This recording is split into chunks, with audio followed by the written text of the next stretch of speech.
Welcome to the Cyclone Podcast Radio Network. This is Kickin It with Jeff, Woody and Grant Mahoney. We are, as always, sponsored by, the Wild Rose Casino Resort Studios. This is kind of, everything is super nice. Furnished by Nebraska Furniture Mart. We're brought to you by Kelder Manufacturing, which is set down there in southeast Iowa. Welcome, Grant. Glad to be here, Jeff. I'm glad that... Episode 3. We made it past the first two. First one, sound was bad. I apologize to everybody. We're going to blame Aiden exclusively on that. Behind the desk, it's 100% Aiden's fault. When in doubt, I think good leaders accept praise and then deflect criticism, right? Like, someone says you did a good job. You say, yes, I did. I did do a good job. And then someone says you did a bad job. And you said, no, I did a fine job. They did a bad job. Except if you're a kicker, then it's always your fault. Yeah, no, it's, you don't get to take a good one. Yeah, no. Well, anyway, thank you to Kelder Manufacturing. So, Grant, what'd you do this weekend? Last week, I kind of, when we had Rob here, I had something teed up that I just wanted to get to, but... Yeah, you sure did. You just kind of blew it right past, and I don't care what you guys are doing. I don't care what you're doing. So what'd you do this weekend? Well, my wife and I were in the process of moving, so we packed a little bit, and then when we were hanging out on Saturday night or whatever, we watched the Johnny Manziel Untold documentary. Haven't seen it. Fascinating. Okay, what angle is this about? Because Johnny Football is, I've heard stuff, and I don't remember who. I think it was actually Kirby Vanderkamp was at a kicking camp with A&M's kicker, and just getting some some side stories of Johnny from that. So it's third party stuff. So I know some crazy shit was going on, but what angle are they taking with Johnny? They start from when he was in high school and just kind of show he was smaller, almost under-recruited type guy. He wanted to go to Texas, and then A&M reached out and gave him a scholarship. So they show him some stats and some highlights from high school, and he looked good. He's not. He peaked at 5'10", so he's not that big short. of a dude. He's short, but he looked like a man amongst boys as far as the speed he was playing at. Super impressive. It comes into A&M, obviously tears it up his freshman year. He wasn't allowed to talk to the media, so that they're all kind of who is this guy? Tell us a story about him. And Cliff Kingsbury was there, and he knew that behind the scenes that Manziel was a knucklehead, and he's just kind of listen, do your thing and stay out of the limelight, and you'll be okay. Well, he wins the Heisman his freshman year, and then starts hanging out with Drake and all these people, and yeah, it goes in depth on his story and how he just kind of became who he was. It showed the donors going from whatever they're donating to $750 million to A&M. He was a big reason why they tore down their stadium, built a new one. He was. They said at one point when he got drafted by the Browns, he didn't watch a lick of film. Yeah, and I remember seeing a little cutout on that. It's you can get a percentage amount of iPad time because everything's digital. All your film is in software. It's not you had to go to the facility and log in. Even still at the time we did. You can see. And a head coach told his agent hey, we have checked his iPad and he's at 0.0 hours watched. And the agent's no, that can't be right. No, it is. But while he was going, I guess kind of backtracking, while he was going through the the NFL Combine, he was drinking all the time, doing drugs and stuff. And his agent was okay, we need you to stay clean. And Johnny's yeah, I can do that. No problem. It was a Thursday or a week leading up to the draft or the Combine. And Johnny texts his agent. He's hey man, I messed up. His agent's oh God, what'd you do? And Johnny's I don't know. I woke up in a hotel room. I don't remember what happened last night. And the agent's you've got the combine in a couple of days. We need you to do this, and they're going to drug test you. So we need to figure out an excuse on how to get you out of this drug test. And so his agent called Johnny's dad and was hey, I need you to fake a heart attack. You're going to go into the hospital and check yourself in, say I've got heart problems. So then we're going to have Johnny there for 12 hours, pull him out, and you'll be good to go. You'll get by, doing all the interviews, do the important stuff, and then we'll get you out. You showed your face at the combine. And it worked. They also said that when he was at college, he said that he would never take his own drug test. He had the fourth string quarterback, which I don't understand. I don't know how the logistics of that. And that's what I was telling my wife. We've covered that on this show when it was I think it was on Fart because somebody tested positive somewhere. The logistics, and this is the second week in a row we're going to talk about pee, but it's going to happen. Yeah. Welcome to Kickin It. The logistics of this are you okay, at 5 a.m, something super early, you get to the facility, you get a little pee cup, a little box, and then someone goes in the bathroom with you to watch you fill it up, to then take it back, and then they put a sticker on it that's got your name on it, and then that gets sent off. Like, I don't understand how you can cheat that system, because there's got to be eyes on the prize. Yeah, and that's what I told my wife too. I said, this guy is 6 feet from you. You got your pants at your knees. He's staring right at your junk, watching it come out. So I don't know how he had the fourth string quarterback doing this for him and getting away with it. The coaches had to know. I mean, they had to know something was going on. They obviously they did. The fourth string quarterback knew, but just a lot of sketchy stuff. And then he also, which this kind of irritates me, he said that he was going to Miami like every month to get paid $30,000 to sign autographs and stuff. I heard that. I did hear that. What irritates me the most about that is, what's the difference between Johnny Manziel and what he was doing and what Reggie Bush did and got his Heisman stripped? I honestly don't know. I think because the fact that it was found out, I mean, wow, within a reasonable time frame, like, is the statute of limitations gone for the Heisman revocation? I don't know. Yeah. I don't know. It seems like Reggie had less going on than Johnny did. Yeah. But I don't know. I'm interested in watching it because I remember it was fascinating. Like, Johnny is just, as a character, like, if you could write a better story, like, it's Friday Night Lights just with drugs. Like, it's basically that. Like, all the drama of that. It's hard to feel bad for him though, because he had so many people telling him like, "Hey, like, figure your shit out, man. Like, you've got a golden path ahead of you," and he couldn't stay out of his own way. You know, he was hanging out with Drake and whoever else, and was like, "Yeah, I like this life better than football." I wonder if, like, this sort of, I mean, we kind of have to, I hope this is the last time we have to talk about this. It was sort of a natural segue into the reason why Iowa State's been in the news for a while. But, like, I wonder if there is just the incapacity of forethought. Like, when you're a kid, you know, everyone's heard, like, your brains don't develop till you're 26 or whatever it is. And one of the things that's the last to develop, and so this is back with neuroscience. So I got my master's in biomedical sciences focusing on the brain. And I've forgotten most of it, but I do remember this part. And the frontal lobe is the thing that takes the longest to develop, and that doesn't happen until 25, 26, which is why teenagers are really stupid. And what the frontal lobe does, or prefrontal cortex, excuse me, prefrontal cortex is the exactly spot that kind of the last to get wired up. And the point on that is, for lack of a better description, or as best I can recall, it plays forward scenarios to see what the outcomes are going to be, and then says safe to do or unsafe to do. And it happens instantly. Like, when you look both ways before you cross the street, you see a car coming, and you recognize that prefrontal cortex will play that action forward. As if you pull your car out in front of this, you get hit. That's a bad outcome. It doesn't need to go too. I don't think it goes too far. It's not like, and then, you know, your wife is going to be really sad, and then at that point your funeral is going to be whatever. I think it's just like bad outcome. This outcome's fine, and that's why, like, that doesn't exist or doesn't exist. It's not all fully wired. So when a 16-year-old like jumps off a garage, you're like, why would you do that? And the person's like, I don't know. Honest answer. They don't know. No, zero forethought. It's funny you say it, because the last thing I'll say in the Johnny Manziel was the final straw for him, which I guess I'd forgotten about this. They had like, I don't know if it was a Thursday night game or a Sunday night game, whatever it was. He went to Vegas the day or two before and was like, I'll just get up in the morning and catch a flight back and make this game. Well, he got up in the morning. He's like, oh, there's no flights left. And so he didn't make it back. And that's when the Browns were like, oh, we're done with you, man. Which is wild. And again, I think it's just because of lack of a forethought, where you're doing something and you don't think that the consequence, not that you don't think consequences will apply, you just don't bother to think about the consequences. It's not like you're acting maliciously. Like again, if Johnny's got 700 people telling him like, hey, dude, just friggin' just get it in line. But it feels like the five main guys, and now, I mean, Dodge Sauser is kind of forgotten in this because he wasn't expected to play. But the five main guys that were kind of caught within the gambling stuff, at least within Iowa State's program, and then whatever you want to talk about with the Iowa guys, I would imagine, like, I've met a good number of these guys, and they're not bad dudes. Like, Isaiah Lee got to wear 58 last year. And if you know anything about that story, big honor. Curtis Bray was one of our coaches, and he had a heart attack back right, I think it was the winter into spring of 2014.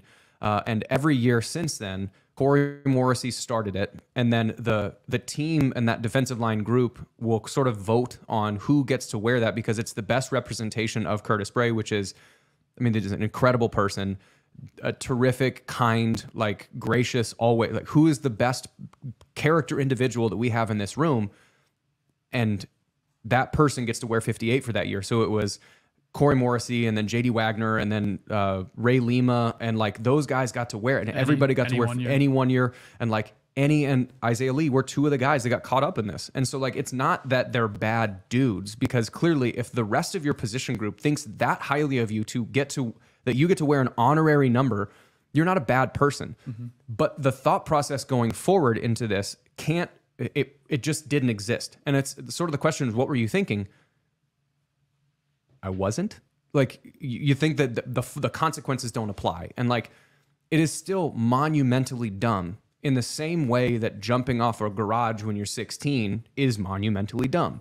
But not processing the outcome, I mean, it's just one of those things. Like, it's a stupid thing to get caught up in. It is. And I wonder too, if like the guys at Iowa State, you know, to go with, you know, the being young and their brain not being fully developed, if they thought, oh, you know, we're lowly old Iowa State, like they're not going to come for us. Like they would come for a Georgia or an Alabama, you know, or someone where they've got really good guys that are winning national championships. They would go to them and search them first before they would come to Iowa State on gambling. But no, it did not happen. And I think so now. And now we're the example. So I was in. I was having my wife and I were down for it was a gender reveal. Like, so she's due in November, and we know the gender of the baby, but her cousin who's 10, her cousin's kid who's 10 didn't. So we had a gender reveal for Sally, for her. So like that was it. Like, we know, cool, congratulations. Here, look, it's a color.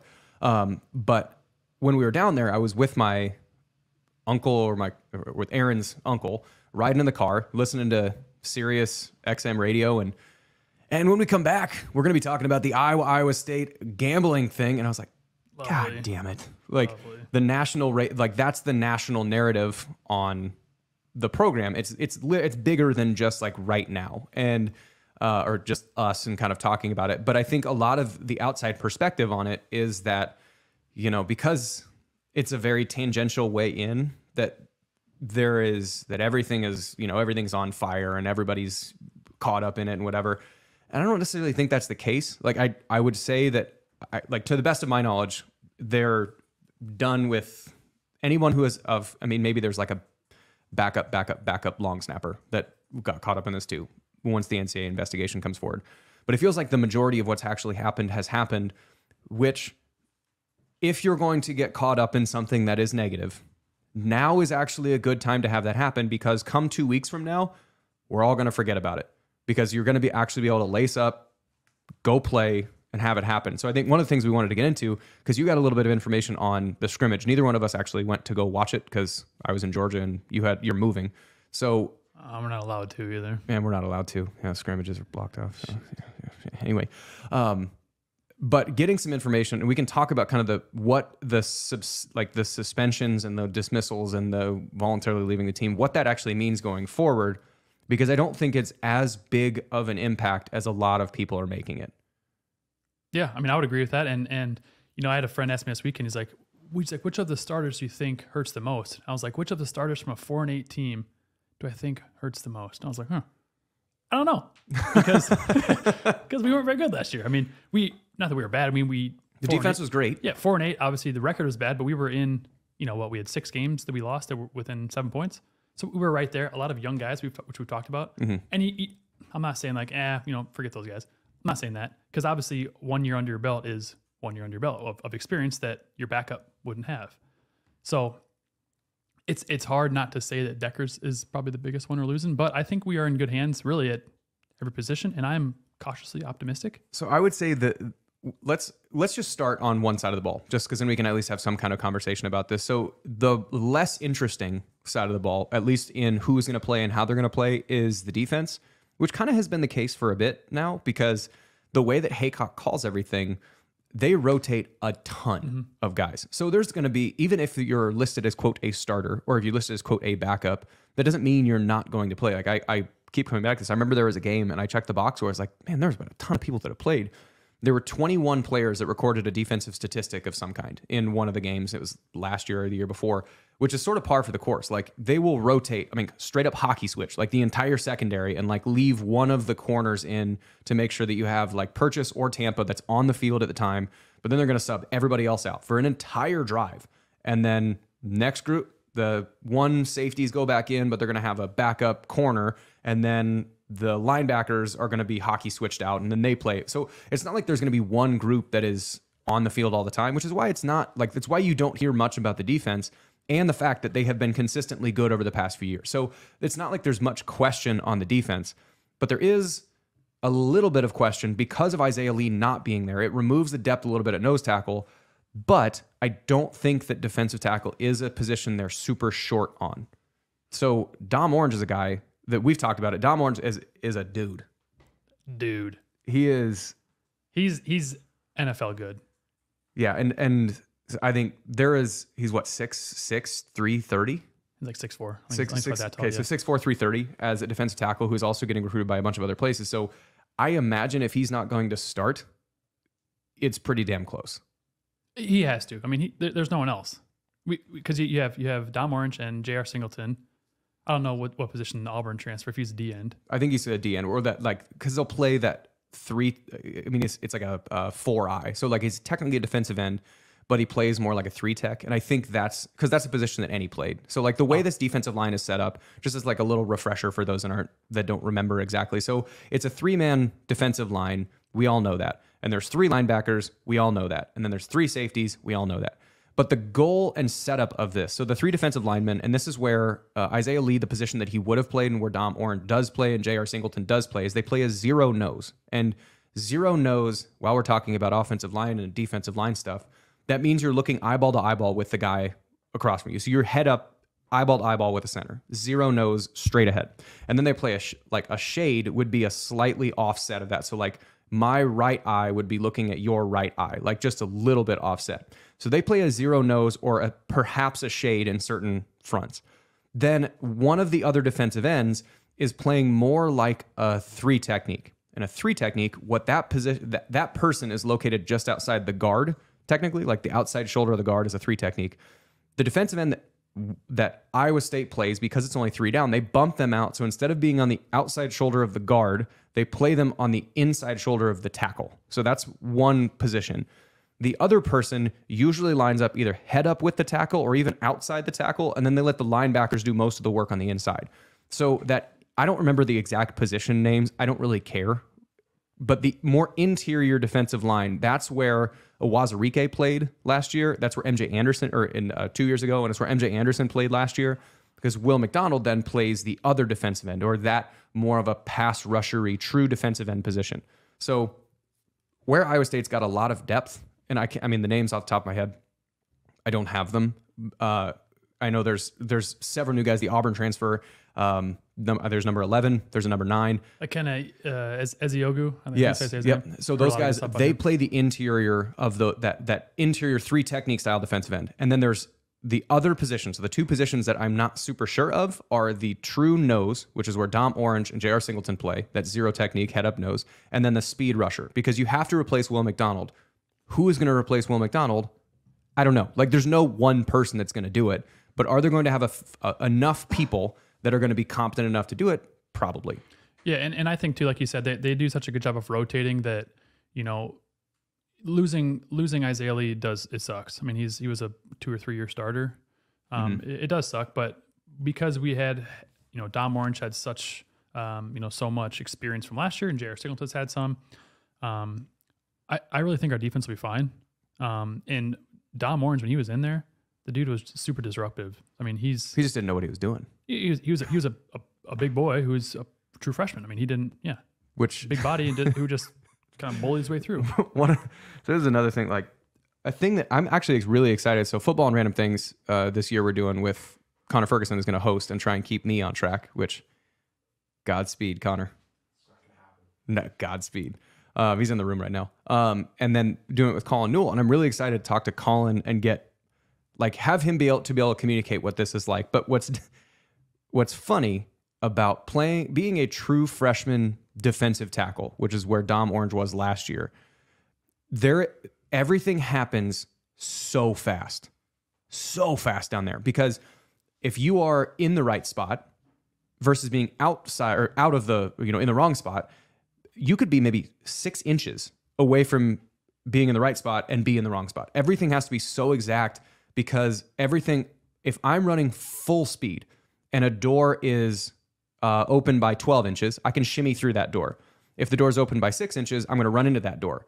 Like that's sort of what running through the line of scrimmage is like. And as a defensive lineman, that space, you're trying to keep that door at 6 inches or shut and not at 12 inches. Like that's a huge difference because again, I mean, you thinking about like someone doesn't hold the door for you. How many times can you just scoot through versus having it open? That's literally what it's like. Now just imagine there's people running side to side at the same time. Like that's just what it is. So Dom as a young buck, all 350 pounds of a freshman that he was, defensive linemen, when they don't know what's going on, just tend to push someone forward. Yep. And say, me stronger than you, me push you.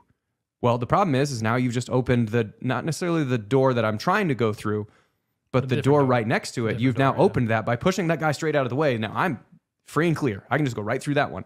So one of the things that you have to learn, there's an expression called fight pressure with pressure, is if I'm a defensive lineman and someone's pushing on my left shoulder, that means they're trying to get me to my right. So pushing on my left shoulder to push me out of the way to the right.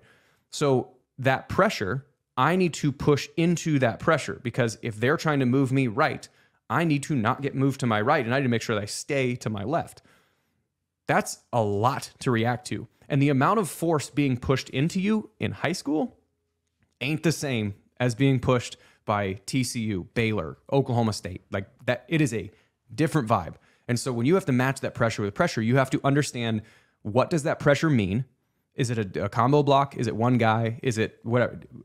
What does that pressure mean? What is the technique that I need to use to hunker down, get my hands on, get my shoulder into, get my weight into, stagger my feet? Where should my body be?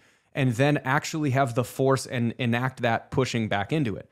The last part, Dom Orange has got, like he had last year, is the physical capacity to do the job. The understanding of what that pressure means, what each look means, where do you think stuff is going to happen, that didn't happen yet. So the more snaps that he gets and the more he can get to step 3 as fast as he possibly can, the more that dude's just going to start screwing stuff up for other offenses. Yeah, and I think one more season under Eli Rashid and just learning. I mean, he probably learned a lot from Isaiah Lee and then obviously learning from Eli Rashid. I think it's only going to help us. So I'm not too worried about really anybody anywhere in our defense. No, I don't. And it is, I think we've reached the point like where you can just trust, like John Haycock, you got the benefit of the doubt. And we're pretty deep at, I would say, I mean, just about every position on the team. I don't think there's any, I mean, depth at kicker. There's depth there. We can get there. Yeah. Okay. Let's get there. Let's get there. Okay. So word from the scrimmage was, I really only heard about one. The transfer kicker from Nebraska, Chase Contreras. Heard he was 6 for 6 with a long of 50.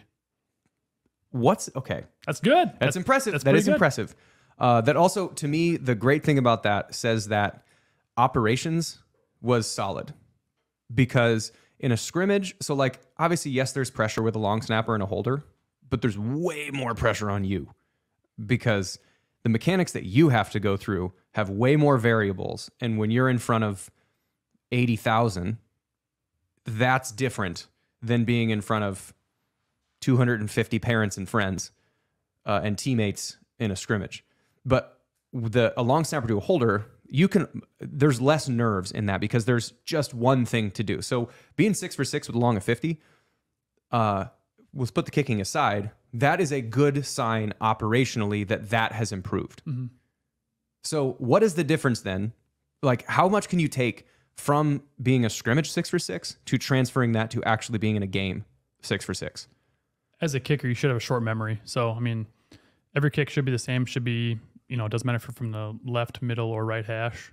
Every kick should be the same. And whether you made or missed the last kick, you got to forget about it and focus and move on to the next one. How easy is that to do, though? It's easier said than done. But, I mean, you got to train yourself. You got to train yourself that, it's hard to. I remember at Nebraska when I had a 54-yarder, I think, when we beat them 9-6, whatever it was. We beat them. It was hard to not want to absolutely crush that next kickoff after hitting because you're riding a high. Yeah. So it's hard to forget. Yeah, I just nailed that last one, But it's equally as hard to forget. I just shanked that last one. Yeah. So when things are going good, though, obviously it's a confidence booster. I think we saw that a little bit with Gilbert last year. Is that, when you're kind of in a funk and you're just kind of missing kicks you should be making, and you're like, what am I doing wrong? You start to overthink. So the sign of a good kicker is to have a short memory, whether things go good or bad. And thankfully, Contreras I think he's a fifth year maybe senior. Yeah, and So he's kicked in games before. Yeah, he kicked for Nebraska. I mean, he was their kicker, I think, in 2021. He kicked, I think, 4 games. Nebraska Stadium's big and intimidating. Obviously, you're the home, and I'm sure he played at some away games as well, too. But he's got experience under his belt. So at the very least, we've got depth. And there's mechanics behind a 50-yard kick, too. Like the fact there's enough mechanics and enough leg that you can make a 50-yard field goal. I don't remember if we talked about this in the first episode. What is the difference approaching it? Because if just to take this back for a second, why we're spending enough time kicking. 1, it's called Kickin' It because it's kind of implicit in the title. And 2, because I think if you were to just flip last year's special teams execution from garbage to okay, Iowa State's probably in a bowl game. Minimally, you beat Kansas. You might beat Kansas State. You might beat Oklahoma State. You might beat Texas because Texas blocked a punt too, if we forget about that. Like if special teams execution goes from garbage to okay, Iowa State wins 2 of the 4 games that special teams cost them, probably. So if kicking generally can improve, then regardless of what else is happening with the quarterbacks, with the running backs, with the wide receivers, whatever, if you can't punch it in, because Iowa State was awful in the red zone last year. I think they were dead last in the country in red zone scoring percentage. That's not good. Thanks, Tom Manning. Yeah, blame it on Tom Manning. We actually we can talk about that next week when we actually get into it. What's the difference anyway? But having quality kicking makes it so, one, every time you get inside the 30, if you have inside the 30, because that's what a 47-yard field goal at the 30-yard line. If you can get to the 30 and count on points, and if you can get inside the 20 and be 100%, like inside of 30 yards, that's what the ball on the 3-yard line. It's 20 on the 13 13-yard line. So inside of the 20, basically inside the 20, if you can 100% lay up on points, if you know that, like use a golf example, because kicking in golf and special teams in golf, there's a lot of overlap in that. If you have Jordan Spieth's short game, for those of you that don't know, he's probably the best, potentially outside of maybe Tiger and Jack. Jordan Spieth might have the best short game in the history of golf. If it's a sand bunker or he's in a bunker, it's on a downslope and he's like on one knee because it's way down there's a chance he makes that shot. If you have Jordan Spieth's short game, your approach shot can be whatever you want. Like you can roll the dice and go for it, and the pressure is off because you're not like, if I don't hit the green, I'm screwed. Versus and so to take that back to golf, or excuse me, take it back from golf to football, is if you know for a fact that your kicker inside of 30 yards or inside of 25 yards is just automatic points. We're getting at least 3. When you're a quarterback, you can, instead of thinking, I have to just, if this pass isn't perfect, we're going to come away with nothing. Or on 4th and 7, I'm just going to try and get 2 yards or whatever. I can't try and complete this pass to whatever. Like the tension is gone when you know that you're going to make a kick. If that improves, Iowa State will win more games this year than they did last year because of special teams. So mechanically, what is the difference between being dead money inside the 30 to 35-yard field goals, those easy ones, and the longer ones? What is the difference between there, and why does the percentage drop so much? There really shouldn't be. I mean, there shouldn't be a difference in the trajectory of the way you kick, whether it's a 60-yarder or a PAT. A lot of people will say, 60-yarder, you want to have a lower line drive. But I always approached it as I'm going to try to murder every ball. And so, I mean, if you want to go back and watch, when we played Nebraska in 2011, I think 2010, I had a 57-yarder. The ball got up quick and it went. And I'm not trying to pat myself on the back, but that's how you should hit it. You should hit every kick the same, and it shouldn't be a low line drive. Because that's why you see a lot of longer kicks blocked. But they shouldn't be. Like I said, whether it's a PAT or 60-yarder, every kick should be the same. But going from field goal to kickoff, those kicks are not the same. Mm-hmm. Whereas kickoff, I think we talked about in the first episode, you roll your foot over a little more, hitting with the top side of your foot, getting your quad involved. Whereas a field goal is more like a soccer pass type, hitting on the side of your foot. But it's basically the same thing. So so long as, I mean, it's just because I would imagine the distance adds just, your margin for error goes down. Sure. Because, again, just like difference between a approach iron and a driver is if you're 2 degrees off and the ball is only going in golf, if the ball is only going 50 yards, 2 degrees off is only going to result in what, like a net miss of like 8 yards, versus if you're 2 degrees off of the driver and it's going 250 or 300, that's 35 yards off. And so now your miss is a lot bigger. I would imagine that's just mathematically the same thing with the kick. So it's not like anything technical. It's just like straight up math, like angles are farther. Yeah. And well, there's more variables that come into play. Obviously, when if there's, instead of 2 degrees, if it's 2 miles per hour of wind, that's going to push your ball one way or the other a lot more from 60 than it is from 25, 30, So what can Iowa State fans reasonably expect from kicking this year? Like, is there enough information? hopefully improved, special teams coach, and we've got kicking competition, we've got depth. Hopefully improved. How many games do you think before Iowa State fans can like, oh, this is what we got? Hopefully game one. Hopefully game one. If we're obviously, I hope we're scoring a lot of touchdowns versus you and I. But if we have a Brett Culberson game where we're going 5 for 5 and we're just kicking field goal for field goal for field goal, I think that instills some confidence. But I think after, I would say non-conference for sure. But I would like to see our first. I'm not sure who we play our first away game, but I would like to see how we perform at Ohio. Okay, first first non-MAC away game. Yeah, first conference away game. Is it Baylor? No. It's after Oklahoma State, so that's at home. So whoever we play our first Big 12 in Big 12 road game. Yeah, I don't know what Ohio's stadium looks like or how their fans Iowa are. State, Iowa in Jack Trice, like that's a pressure cooker, regardless of if it's home or away. Yeah, and that'll be a good game to see, because the fans are gonna be loud. They're Iowa State and Iowa fans. It's gonna be loud. It's gonna be a packed house in there. You and I, it's gonna be loud. It's gonna be packed in there as well. But I think really after the first away Big 12 game, depending how many kicks you have, if you just have one, I mean, it'd be a fair sample size. But if you have a couple, I think we should know. I would say by game 4, we'll know. Okay. Oklahoma. At Oklahoma. That's a great place. Oklahoma's a tough place to kick. Because it's a grass field, right? Great field. Tough place to kick, though. Oklahoma was, when people ask, I'll just ask you this question. What was the hardest road venue to play at? In terms of? Just, how do you answer that question? What was the hardest one to play at? The loudest one, Nebraska. I never got to play there. I was 1 year too young. Their fans were right on top of you. Iowa, their fans were right on top of you. The worst place to play was Missouri. They've since replaced their field, but their field turf sucked. It was their turf, and every line and every hash. Yeah, it was like a 1/2-inch divot. Yep. So it sucked. Yes, I remember that.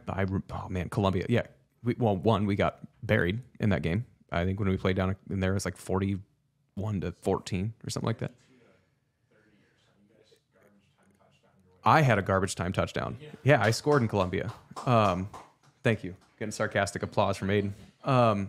So that was actually that was in 2011, I think, wasn't it? Yeah, I was trying to build a resume to actually get in actually more important games, but that was an early season. Wings came in three straight, like they're 2, 3 in winning streaks. So that was the only ones all year. Yeah, good. Thanks for talking on a podcast in front of it, not on a microphone, Connor. Really appreciate that. Anyway. So yeah, Columbia was hard to play at because the field sucked. But the way I always answer that was, I always said the Oklahoma was the hardest place to play at because they had the smartest fans and the loudest fans. Like you put them together, they had the smartest, loudest fans. When you take Iowa out of the equation because it's a rivalry game and their fans aren't smart. They're mean. That's true. But Oklahoma was really hard to play at. I mean, the teams are good, but like when the crowd needed to be loud, they were very loud. When the team needed to be quiet, they were very quiet. And then you hear that goddamn song every freaking 5 minutes. Dun, dun. Dun, dun, dun, dun. Yeah. Okay, I get it. Yes, it's 2nd and 7 now. Congratulations. Nothing happened. I didn't feel like Oklahoma or Texas, those are probably the 2 biggest stadiums we played in. I didn't feel like either one. Texas wasn't bad. Were intimidating. And no, Texas wasn't bad. And as a kicker, I mean, everyone is hooting and hollering and screaming and yelling wherever they have to yell at you being out there. Well, but Texas, you're so far away from the stands. Mm-hmm. But it's a kicker. You got to tune that stuff out. And I didn't feel intimidated in the slightest. Oklahoma's just a tough place to kick. I don't know why. Because very sandy. I don't know. The field. It felt very sandy. It's not good. They don't have Iowa State's turf grass program. No, they don't. They do not. Okay, so we've talked a lot about defense and special teams. I think the more interesting part is the more interesting position groups that are still yet to be determined are obviously the offensive line. We don't know exactly who's going to be on the offensive line, but it doesn't feel like there's no KOs on there, but it does, or Colechios Emily. There's no KOs on there, but there's no one that I think you're going to trot out there that's going to be awful. Like I think there's enough depth. There's probably 7 to 9 guys that they're probably going to be able to play and rotate in. And you'd think just they're going to be better. And that's been talked about enough with Clanton and kind of the preseason stuff we talked about. But the position groups and also wide receivers, there is so much unknown about the wide receivers beyond your first 3. So you have like Dimitri Stanley, Jalen Noel, and then Jaden Higgins. He's still unknown though. But like you basically, like, going into this, you're pretty sure that those are going to be your 3 starting wide receivers. Like there's most likely that. Behind that, you got guys like Nagoyi. You have guys like, I think Kai Black might work his way into a rotation. Daniel Jackson might, if he can kind of get out of his own way. Like Aiden Bittner too. Aiden Bitter. Yeah. Bitter. Those guys, like the wide receiver position is still too unknown to really know what's going to be different. And it's the most dependent position group on the quarterbacks. So between the position groups that are the most interesting to talk about are obviously quarterback, which we'll get to, then tight end, running back, and quarterback. Those are the 3 that make the most, like, that are the most interesting. Let's start with tight end because it's the least sexy of the positions. What have you heard about tight end generally?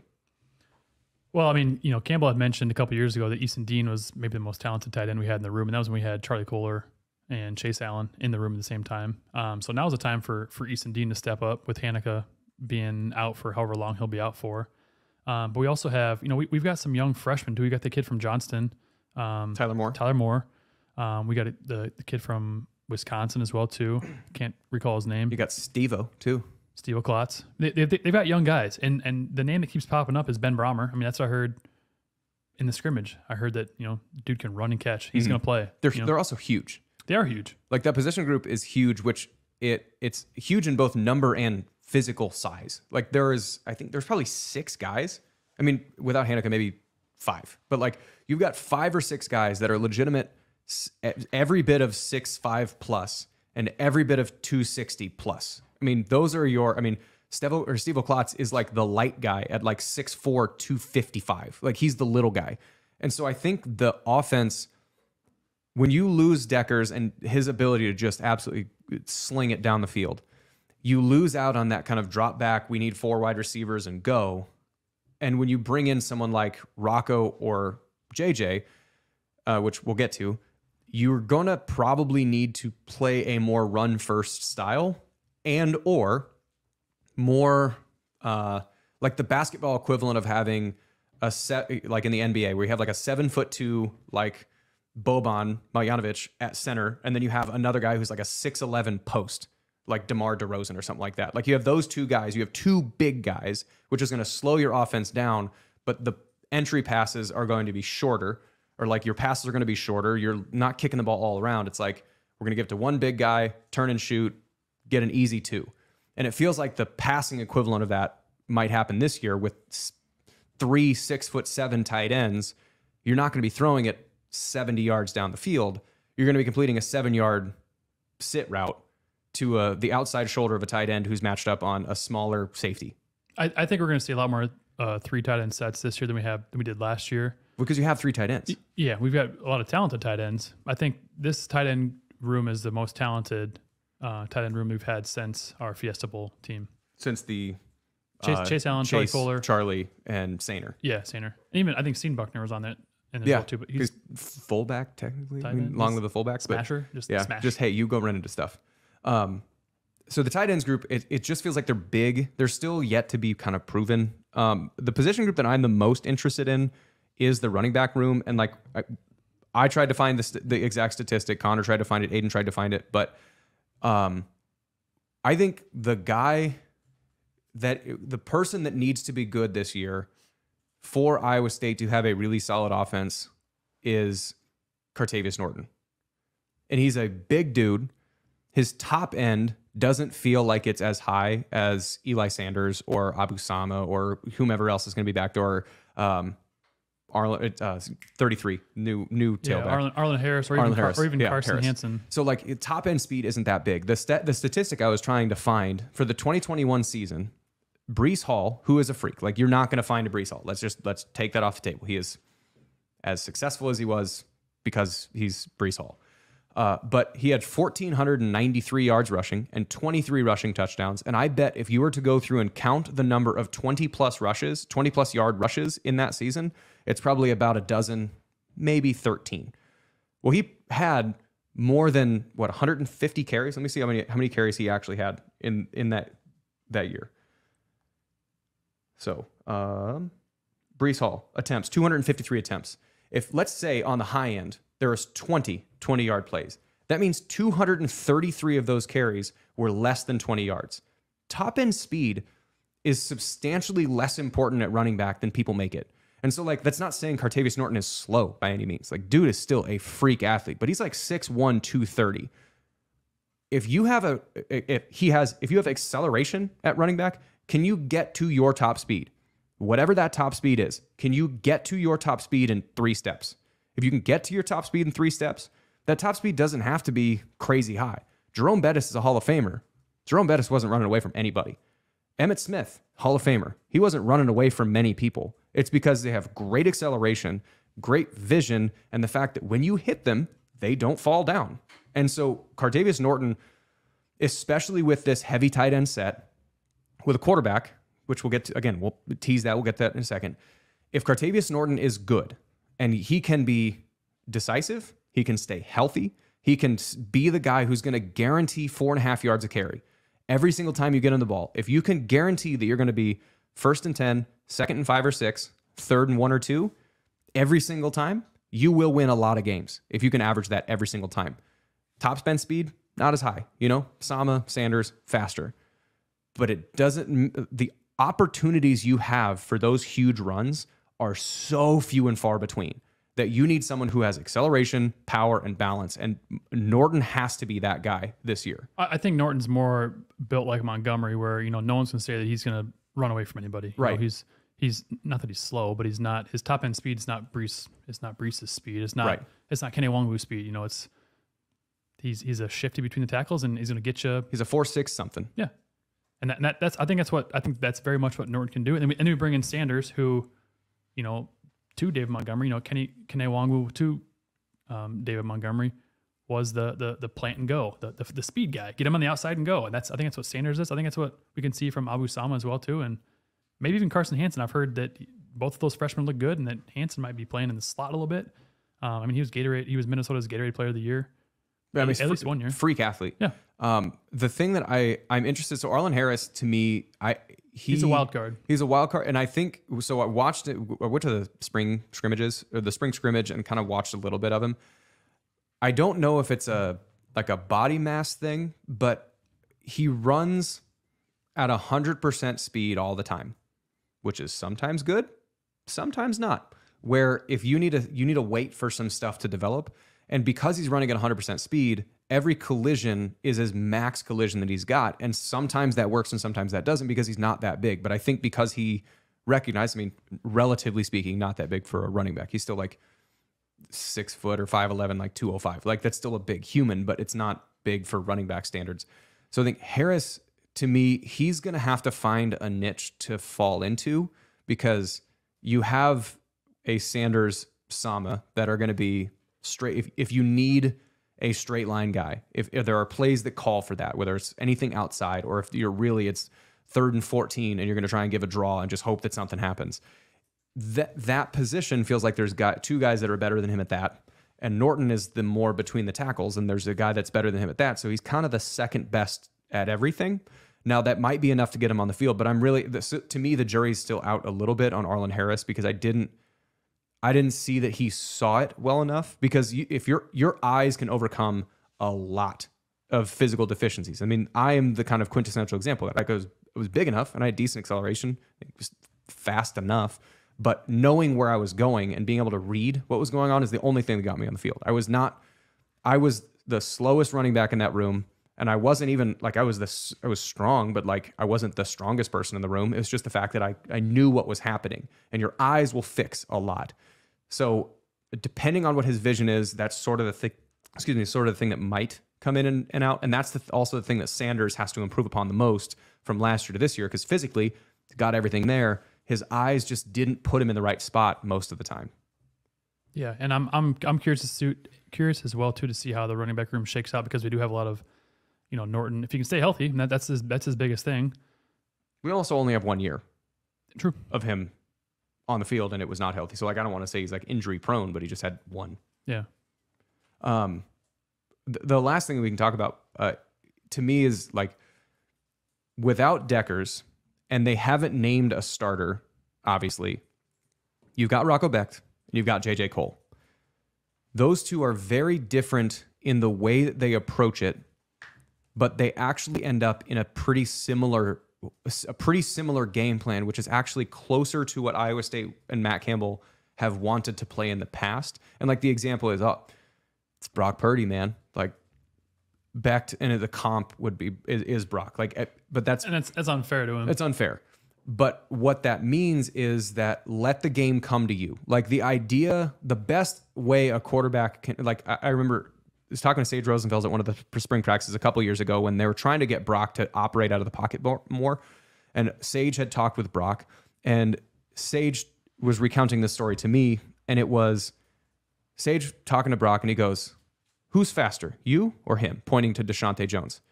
And obviously him. And then you go, "Okay, who's a better ball carrier, him or you?" Talking to Breece Hall. Him. Who's going to drag people further, him or you? Looking at Charlie Kolar.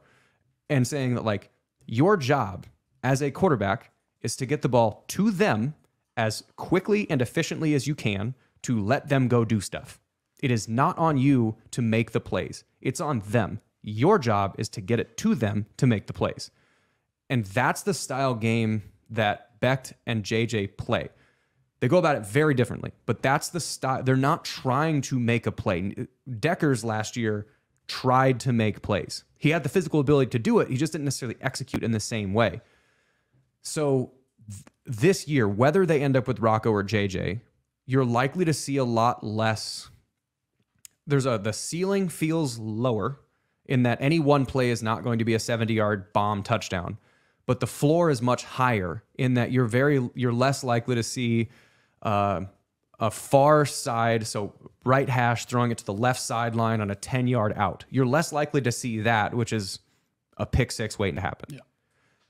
Now, the way that both of these guys play inside of that, so that's the thing, that's the overlap they have, is they're going to play more in the system, which is big tight ends, physical running backs, skilled wide receivers that are going to go make plays.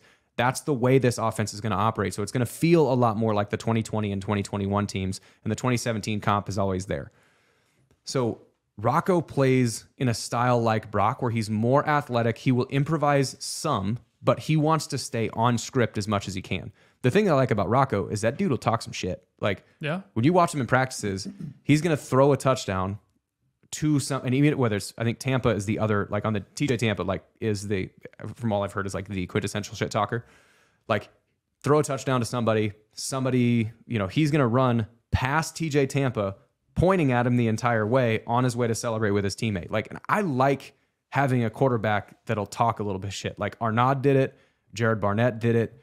Like it was fun when you get into it. So like he's a little fierier and built like Brock, and that athletic enough but wants to stay on script. Gotta have that swagger. Oh yeah. Now JJ, on the other hand, the comp that I use for JJ, and this is not saying that he will be at the same level, the way that he plays is like a Peyton Manning. Dude, I knew you were going to say Peyton Manning. I was like, don't go there. You went there. Now, the reason why I say this is that the reason Peyton was great is because he knew what was happening before you did, even when you're the one doing it. And he's using that information to put the ball in a place that is going to execute the play the best, because he knows everything that you're doing, he knows everything that he's doing, and he knows everything that the guys are doing. And then you have the physical accuracy to make that play happen. Peyton Manning never had the strongest arm. He wasn't the fastest, and he wasn't the most accurate. He was just the best executor.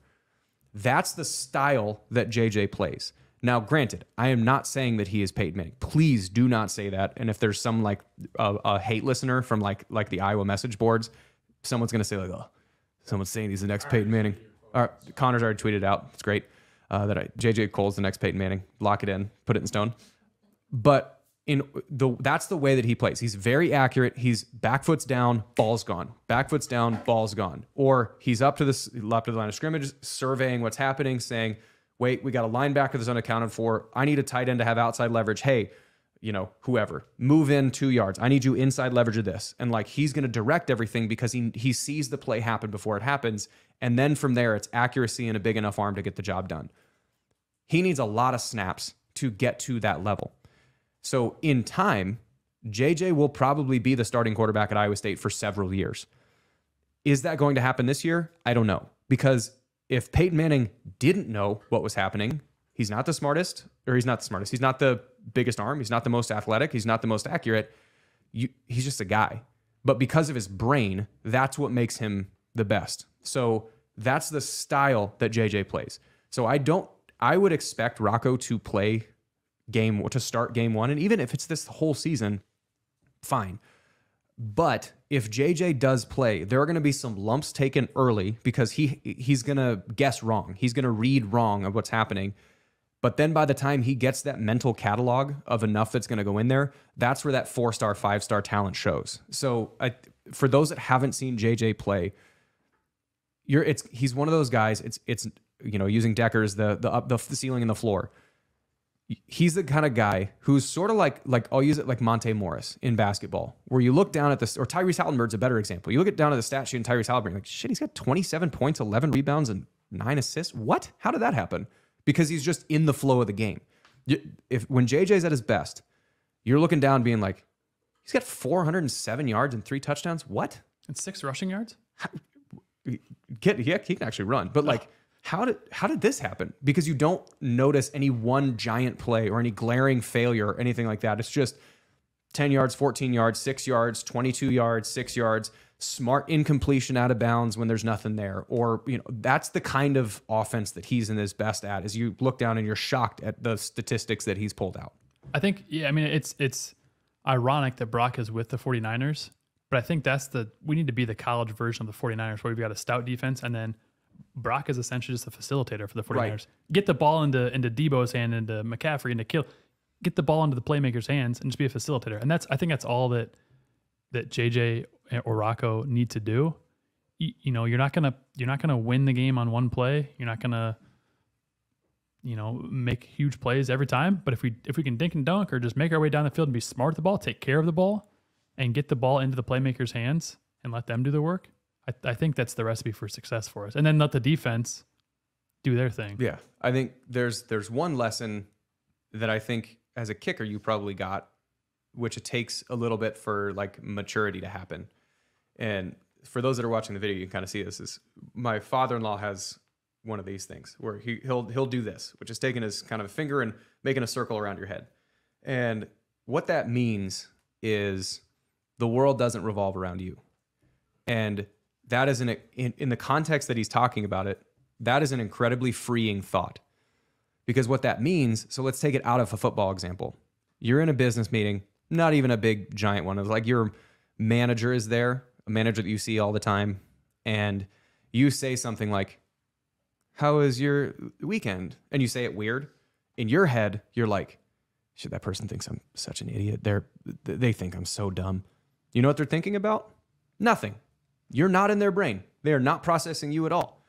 And so the reason why that's important is that you matter a lot less than you think, which means your mistakes are substantially smaller than you think. And your successes, they mean something, but they mean something to you. And then when you start piling your successes on your successes on your successes, at that point, when you have a mountain of success, is the only time someone's going to look at you.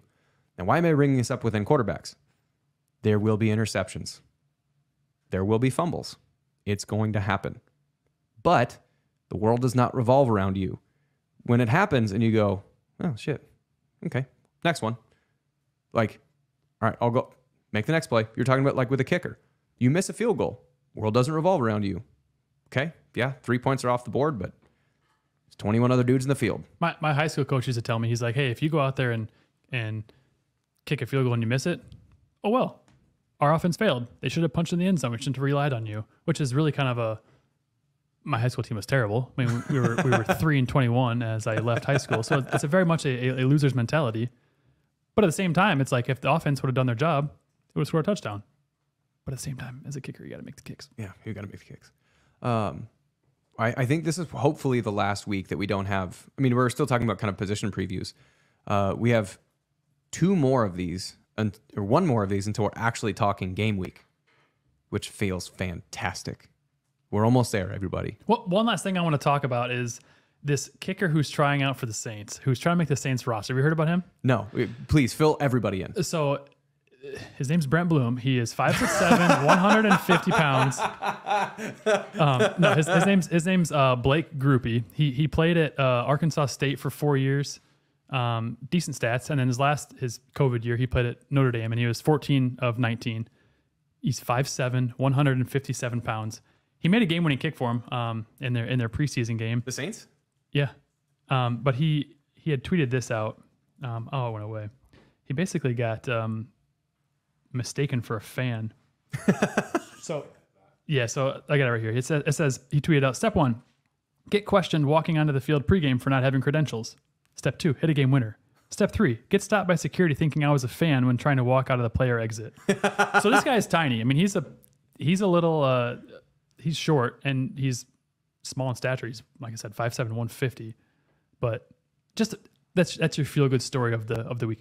Probably won't make the roster. I saw his college stats. He only had 2 attempts over 50 yards. He's 1 for 2, and the longest was 50. And they've got Will Lutz there. Okay, yep, fair. But just a feel-good story, you know. That's what's funny. Got to root for the underdogs. What's funny is that football is a sport where every body type is pretty much capable of playing, but the low end is harder to get on than the high end. Because there's a kid at TCU this year. I don't know if you've seen it. 6'7", faux fitty. Ooh. Yeah. Offensive lineman. I did see that. Yeah. 6'7", faux fitty. And that guy, for the Saints, has a better chance of making an active NFL roster than 6'7", faux fitty. Yeah. What a wild sport. It is. And you probably seen those pictures of, I can't think of his first name, but Blankenship, the kicker from Georgia. Rodrigo? Yeah. Rodrigo Blankenship. We were really rec specs. There was a picture comparing him to DK Metcalf with his shirt off, and someone said, these two guys play the same sport. And you got Rodrigo Blankenship and his rec specs, and you got DK Metcalf just shredded. Looks like a statue. His muscles have muscles, yeah. And so it's like, football is great. These two guys can play the same sport. And this is where we're at with Brett Bloom's doppelganger and this 6'7", 450-pound guy from TCU. Great sport. Great sport. Well, we're soon actually going to be talking about real sports, so that's this week in Kickin' It. Yeah, real football. Real football. Yeah. Yeah, actual game. Actual So games. thanks, Crimin and Gmo. It's always glad to be here, man. All right. On to episode 4. See you, everybody.